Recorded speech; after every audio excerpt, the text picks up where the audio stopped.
Assalamualaikum warahmatullahi wabarakatuh. Merasa bangga gitu, tapi di sisi lain saya juga merasa miris melihat kejadian-kejadian di lapangan yang terlihat kayak anarkis seperti itu. Bagi mahasiswa mungkin kita sedikit ditengok oleh pemerintah suara kita karena kita sudah di level mahasiswa, karena kita di atas dari siswa. Mungkin adik-adik kita di bawah seperti kayak SMK atau biasa STM atau deretan jajaran sekolah mungkin di bawahnya lagi seperti SMP, kita sudah melihat mereka turun ke jalan pun itu ikut seperti itu. Mereka juga ikut membantu untuk dapat kayak meramaikan gitu. Nah, padahal kalau dilihat-lihat kita tuh kan sebagai mahasiswa seharusnya mungkin sedikit dewasa seperti itu. Jadi saya juga tidak bisa menyalahkan keadaan lapangan, karena saya mungkin juga menyadari bahwa kita sama-sama manusia seperti itu. Kita tidak lepas dari namanya kesalahan atau hal-hal yang sedikit miss seperti itu. Karena kan di lapangan itu banyak kejadian-kejadian yang di luar dari perkiraan saat kita melihat situasi yang kita inginkan, seperti halnya kayak bentrok atau rusuh. Jadi sebenarnya media sosial menurut saya itu salah satu sarana tercepat kita untuk melakukan penyampaian pendapat maupun situasi yang sedang terjadi. Tetapi media sosial bila disalahgunakan oleh orang-orang yang tidak bertanggung jawab, maka itu akan beda ceritanya seperti itu kawan-kawan.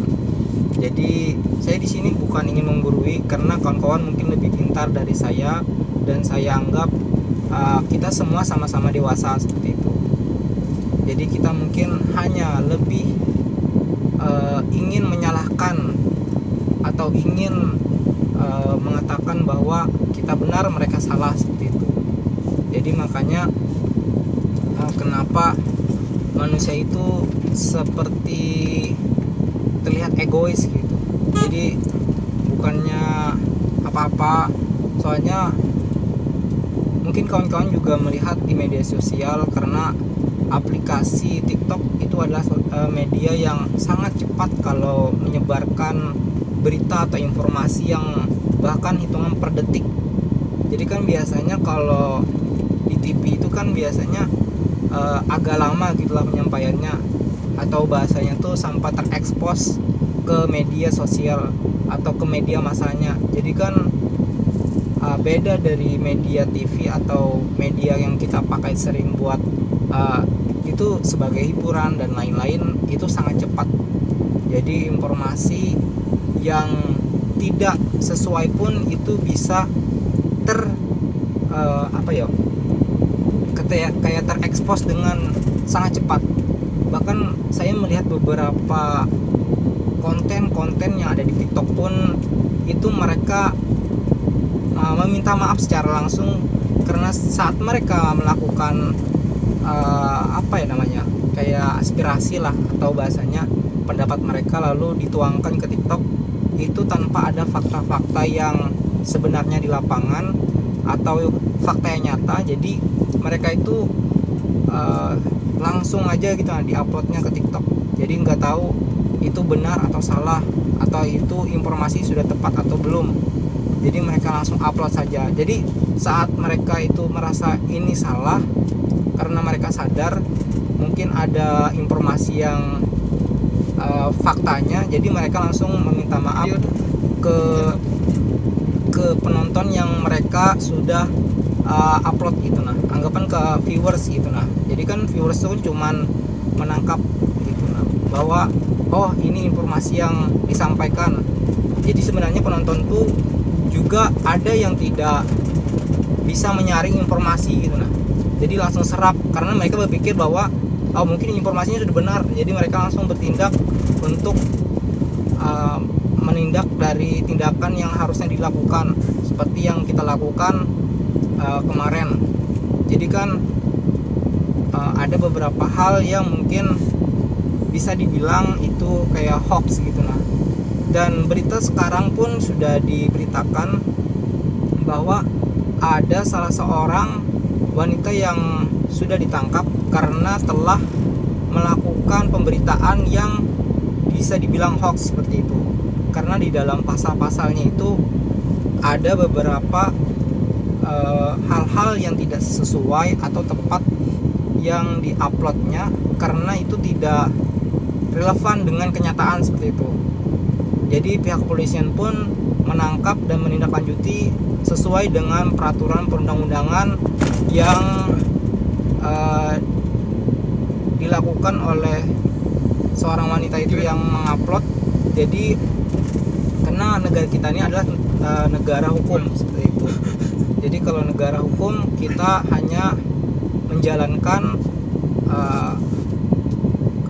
kayak hukum yang sesuai dengan yang sudah dibuat. Jadi kita tidak juga yang namanya menjas, karena setiap orang mungkin berbeda-beda, karena kita tidak bisa memaksa orang lain untuk selalu ke jalan atau berbuat baik atau ke jalan yang lurus, karena masing-masing orang itu juga beda karakter, beda sifat.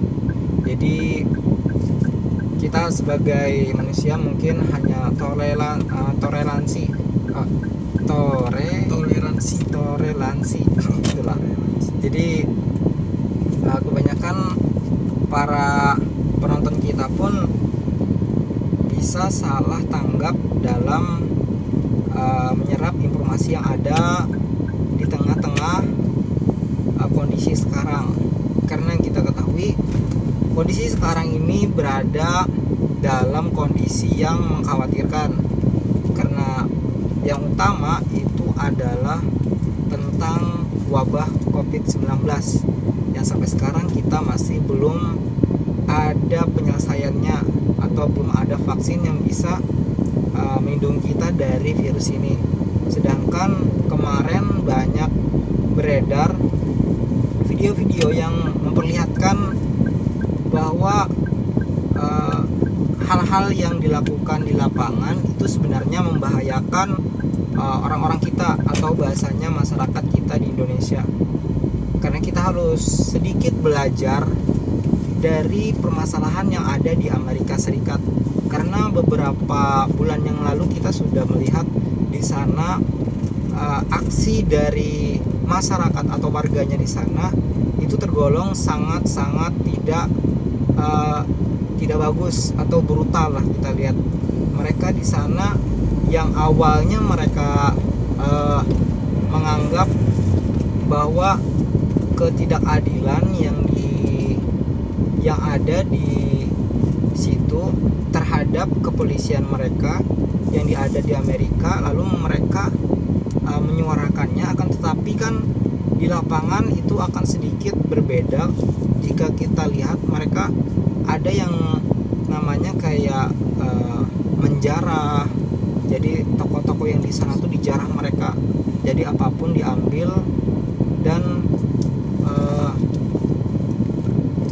dirampas atau apakan sesuai kemauan mereka seperti itu. Jadi kita sebenarnya sudah bisa bercermin dari mereka di Amerika Serikat sana. Jadi kita bisa dapat jadikan pembelajaran untuk negara kita. Jadi kan kemarin sempat ada sedikit hampir miss gitu nah. Jadi seandainya kata pun itu demonya, takutnya kita kan hanya berharap demo ini kan berjalan dengan sebaik-baiknya, tidak ada yang namanya ricuh atau rusuh. Bahkan kita pun diajarkan saat kita SMA dulu tata cara berdemo atau menyampaikan aspirasi. Bahkan jawaban yang dijawab ABC dulu, kan kita SMA itu kan cuma ABC jawabannya. Jadi kan ada yang bentuknya itu kayak misalkan bentrok, membakar ban, habis itu dan lain-lain. Lalu ada pilihan yang baik seperti itu. Pasti kita akan memilih jawaban yang baik seperti itu. Kecuali teman-teman atau yang lain menjawab yang memang jawaban yang salah seperti itu. Itu sudah ditanamkan mungkin dari sejak dini tentang pengetahuan-pengetahuan yang mendasar mengenai tata cara seperti berdemo atau menyampaikan aspirasinya. Dan saya juga melihat dari sudut pandang orang-orang yang di sana, mungkin itu tidak bisa dihindari karena itu kan kita dalam kondisi atau posisi banyak orang. Jadi kita ini sedang berada di kerumunan yang dimana kita pun tidak bisa mengontrol orang banyak kerumunan ini untuk dalam satu visi tujuan kita. Jadi anggaplah kita bisa mengontrol diri kita sendiri, tapi orang lain mungkin tidak bisa mengontrol karena mungkin karakter dan lain-lain yang sebenarnya itu bisa memancing orang lain dengan tindakan-tindakan yang sebenarnya tidak sesuai dengan aturan atau tata cara untuk demonstrasi atau menyampaikan pendapat. Sangat disayangkan untuk kita sebagai mahasiswa saat kita melakukan demonstrasi, kita tidak seharusnya kayak ricuh, kayak membakar ban. Itu terlihat kayak arogan seperti itu. Sedangkan kalian ketahui yang menjaga-jaga pun yang di lapangan itu mereka polisi. Jadi mereka pun menjalankan tugas sesuai dengan peraturan yang sudah disahkan oleh perundang-undangan. Jadi jangan dianggap polisi itu seperti tidak memperdulikan rakyat, karena kita dibuat dengan negara peraturan. Jadi kita ada aturan-aturan, kita dibuat oleh negara hukum. Jadi kita dibuat oleh negara hukum. Jadi kita harus mengikuti aturan hukum yang berlaku seperti itu. Polisi pun demikian, mereka juga menjaga dan mengamankan sesuai dengan aturan hukum yang diberikan kepada wewenang polisi untuk menjaga dan ketertiban.